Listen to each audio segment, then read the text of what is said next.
మొన్న పంచాయతీరాజ్ ఆర్డబ్ల్యూఎస్ శాఖ మార్చులు deputy CM Pawan Kalyan గారి ఆలోచనతో గౌరవ ముఖ్యమంత్రి నారా చంద్రబాబు నాయుడు గారు ఆదేశాల మేరకు రాష్ట్ర వ్యాప్తంగా దగ్గర 13,000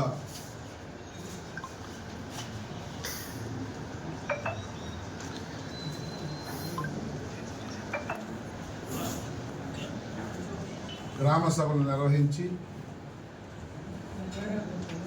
ఇది ఒక చరిత్ర.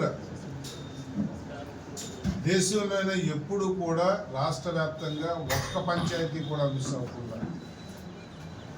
గ్రామ సభలు పెట్టి ముఖ్యమంత్రి డిప్యూటీ ముఖ్యమంత్రి కూడా దాంట్లో పాల్గొని 175 నియోజకవర్గాల్లో కూడా మంత్రులు, ఎంపీలు, ఎమ్మెల్యేలు, ఇన్ఛార్జీలు అందరూ పాల్గొని పార్టీలకు అతీతంగా మహాత్మా గాంధీ కలలు కనుక గ్రామ స్వరాజ్యం రావాలి అన్న తపనతో చేపట్టిన ఈ కార్యక్రమంలో ముఖ్యమంత్రి గారు డిప్యూటీ సీఎం పవన్ కళ్యాణ్ గారు ఆదేశాల మేరకు ఏదైతే డిప్యూటీ సీఎం గారు ఆయన శాఖకు సంబంధించి పిలుపునిచ్చారో అన్ని వర్కులు కూడా ఎస్టిమేట్ చేసి అన్నీ కూడా అంటే 5 సంవత్సరాల కాలం పూర్తయ్యేసరికి పంచాయతీలు ఒక్క పని కూడా మిగలకుండా పార్టీలకి, కులాలకి, మతాలకి, వర్గాలకి అతీతంగా ఆర్డబ్ల్యూఎస్ వర్కులు కానీ, ఎన్ఆర్జీఎస్ కాంపోనెంట్ వర్కులు కానీ, పంచాయతీరాజ్ శాఖలో వచ్చే రోడ్లు కానీ, ఇరిగేషన్ వర్కులు కానీ అన్నీ కూడా అదే రోజు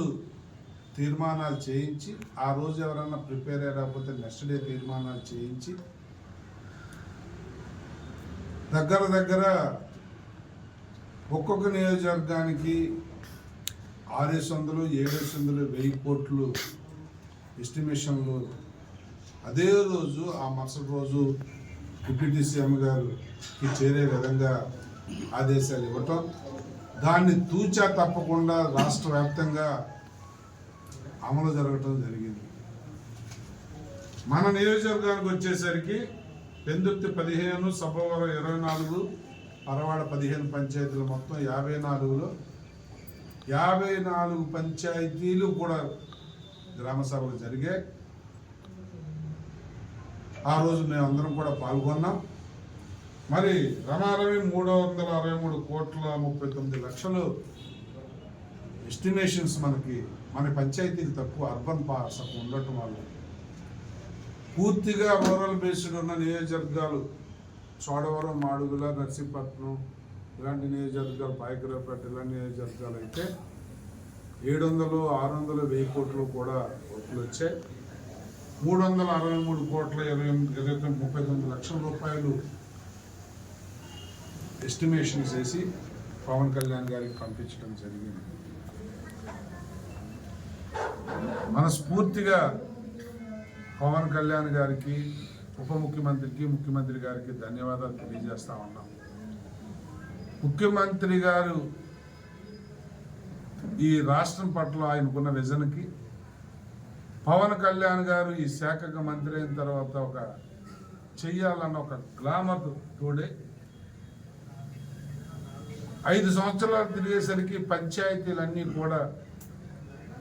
ఏ ఒక్క పని మిగలకూడదని వారు చూపిస్తున్న తపనకి, ఆయన పడుతున్న ఆవేదనకి ఎన్ఆర్జీఎస్లో కూడా మొన్న ఆయన మాట్లాడుతూ చెప్పారు